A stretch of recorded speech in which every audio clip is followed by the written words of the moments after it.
Assalamualaikum warahmatullahi wabarakatuh. Kami dari kelompok 8 Fraud dan masalah etisnya yang beranggotakan 4 orang, yaitu Yani Prasetya Putri, Silvi Maulida, Tri Rahayu Agustafia, dan Regina Diahayu Wulandari.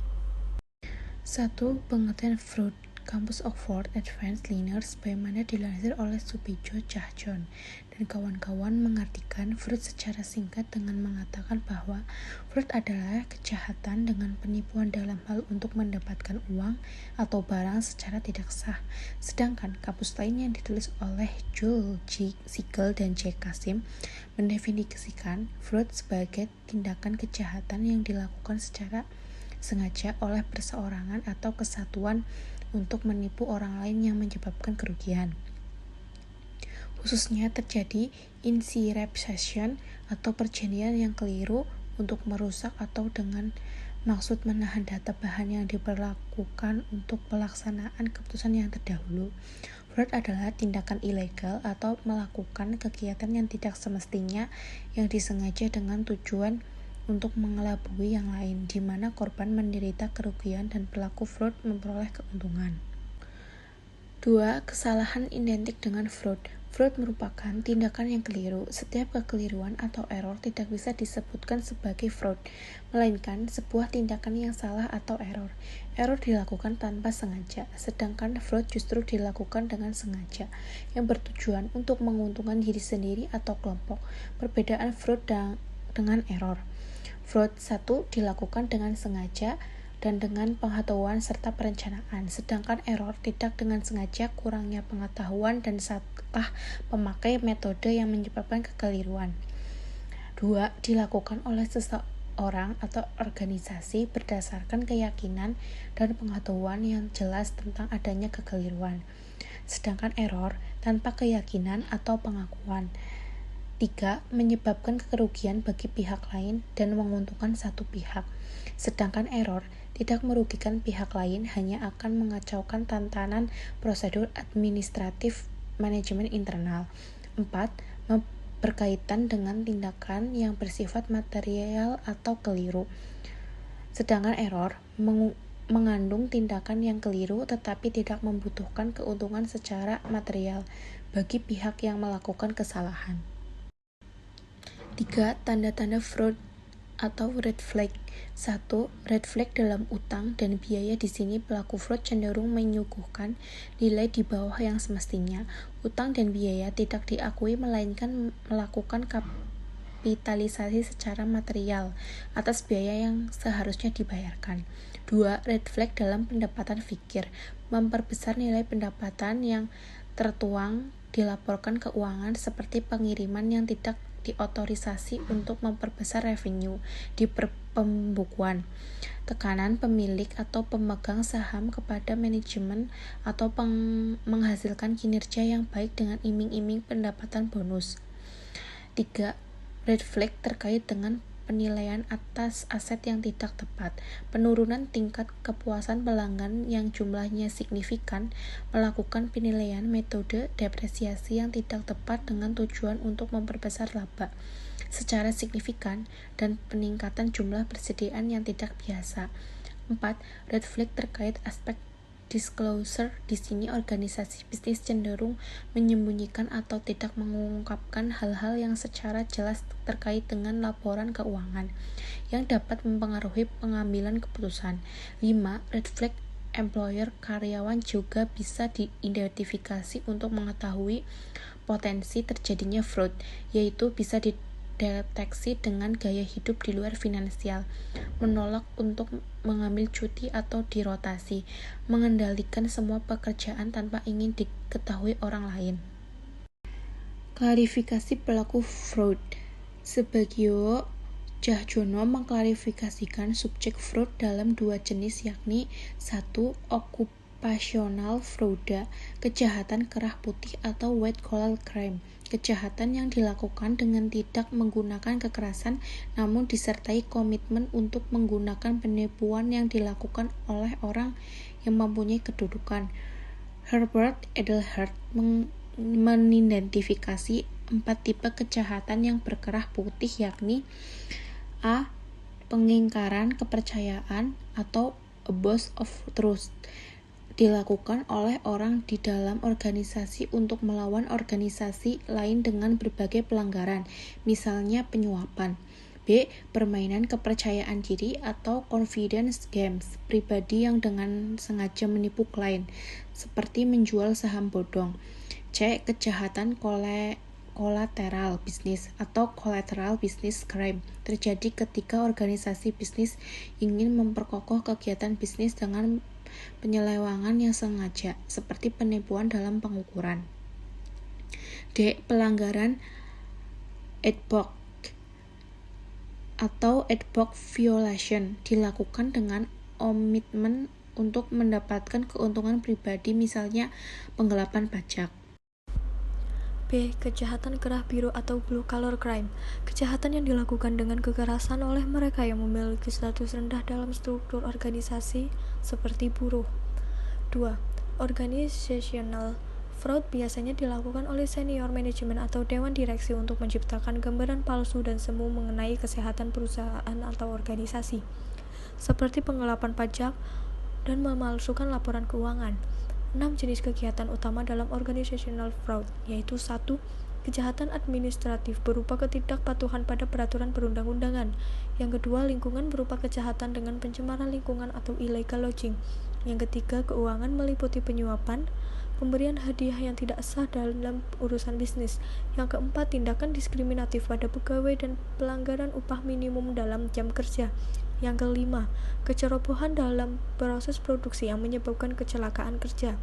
Yang keenam, menjalankan monopoli dalam perdagangan atau perjanjian yang manipulatif dengan kompetitor dengan tujuan menguasai pasar. Yang kelima, berbagai bentuk fraud. Bentuk fraud secara umum yaitu 1. Intentional error. Terjadi ketika kekeliruan dilakukan dengan sengaja untuk memperoleh keuntungan bagi diri sendiri dalam bentuk merekayasa laporan keuangan.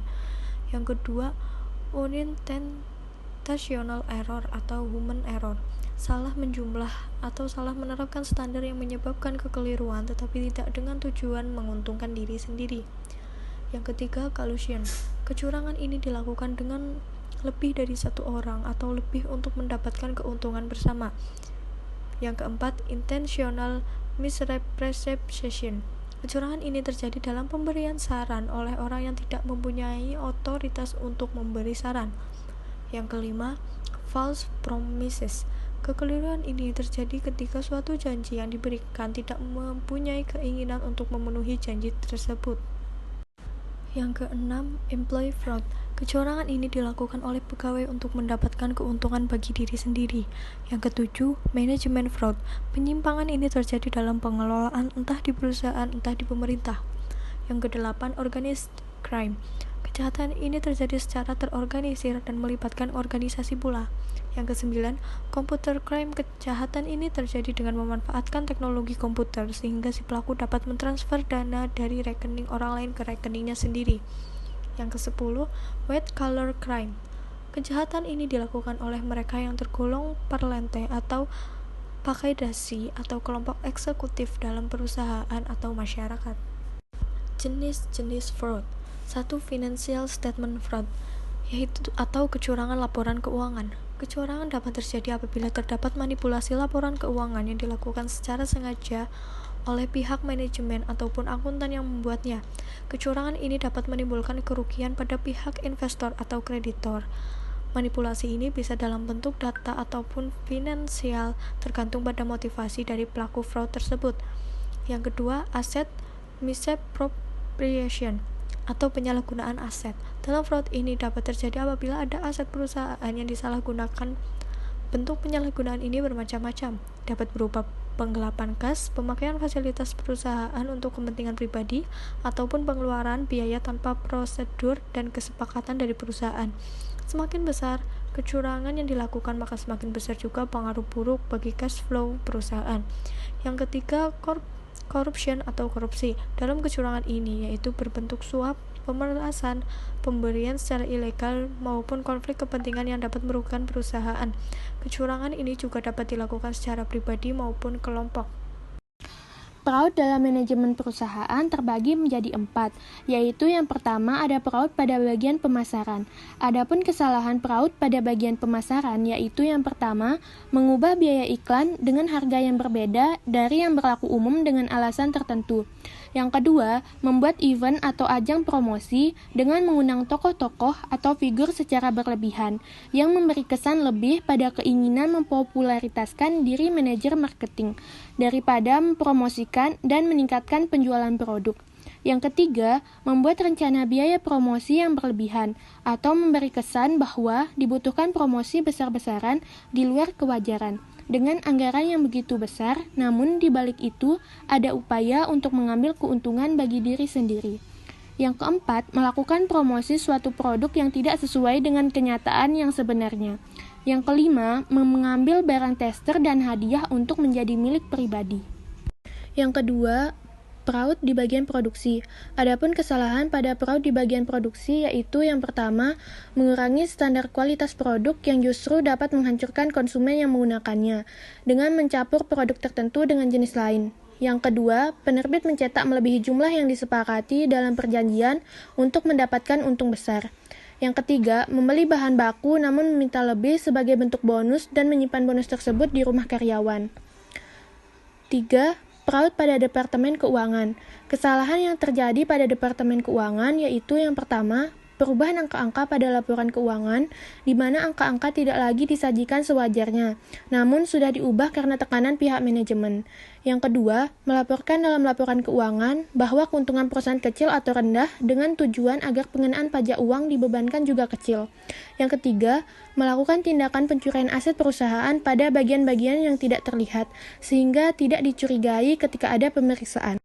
Yang keempat, fraud pada bagian sumber daya manusia. Adapun kesalahan pada fraud pada bagian sumber daya manusia ini yaitu yang pertama, membuat gelar kesarjanaan palsu atau fiktif.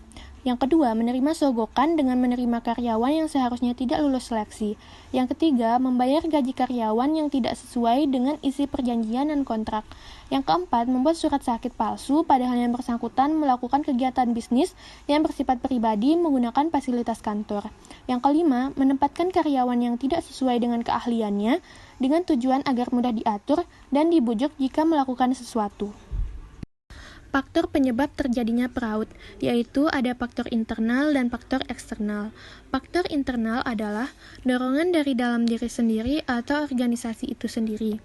Termasuk di dalamnya adalah kepentingan pihak manajerial.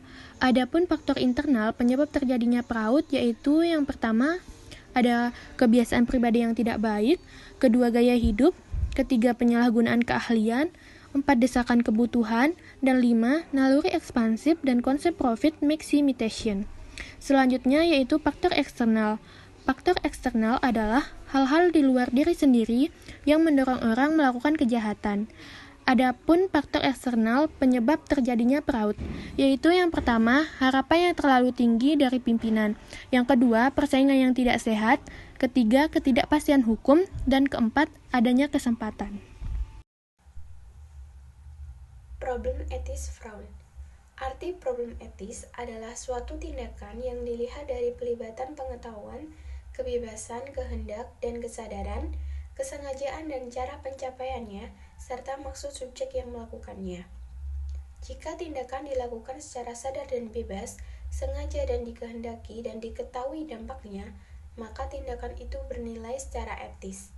Sebaliknya, perbuatan dilakukan secara terpaksa dan dipaksa oleh pihak lain tanpa pengertian atau pemahaman, maka tindakan itu tidak bernilai etis. Problem etis fraud yang pertama adalah ketidakjujuran fraud mengandung sebuah tindakan manipulatif atau pengelabuhan demi tujuan diri sendiri. Di dalamnya penuh dengan upaya pemalsuan, pencurian, dan penyalahgunaan, dan tindakan fiktif yang menyembunyikan kewajiban yang sebenarnya. Yang kedua, melanggar prinsip non-harm, tidak merusak. Tindakan ini merusak hak orang lain secara sengaja dan terencana.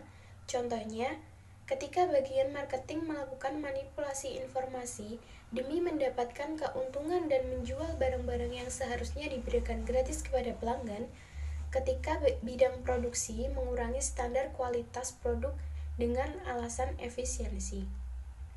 Ketiga, anti-benevolence atau malevolence frown bertentangan dengan sifat baik, bahkan frown syarat dengan tindakan manipulatif dan kebohongan serta upaya untuk mengelabui pihak lain demi mendapatkan keuntungan bagi diri sendiri atau bagi perusahaan. Bahkan, frown bersifat destruktif karena pelakunya merusak bukan hanya dirinya, tetapi juga merusak hubungan dengan pihak lain. Yang keempat, ketidakadilan frown bertentangan dengan keadilan. Pelaku di dalamnya justru menghalalkan secara cara untuk mencapai tujuan dan merugikan orang lain. Misalnya soal laporan keuangan yang palsu dengan tujuan untuk mengurangi pembayaran pajak. Yang kelima, kematian otonomi moral frown mematikan otonomi moral seseorang. Frown menjadi bukti bahwa pelakunya dikuasai oleh naluri instingtual untuk memperkaya diri atau perusahaan, namun merugikan orang lain. 6. Deviasi tata kelola frown merupakan salah satu bukti dari gagalnya pelaksanaan tata kelola atau good corporate governance secara konkret dan dapat dikatakan frown dengan berbagai bentuk seperti melakukan manipulasi data keuangan oleh akuntansi keuangan demi mengurangi pembayaran pajak, menurunkan tingkat ketelitian pada standar produk yang oleh bagian produksi demi pengurangan biaya. Upaya preventif, frown merupakan sebuah pelanggaran terhadap nilai-nilai etis. Demi kelanggengan perusahaan dan demi mempertahankan eksistensi setiap individu, maka frown harus dicegah dengan tindakan preventif yang melibatkan dua subjek, yaitu yang pertama, membentuk mutu pribadi yang terdiri dari internalisasi nilai moral. Pentingnya usaha penyadaran terus-menerus untuk menyadarkan orang-orang akan nilai-nilai etis secara efektif dan berkelanjutan melalui teladan dan pengetahuan yang luas.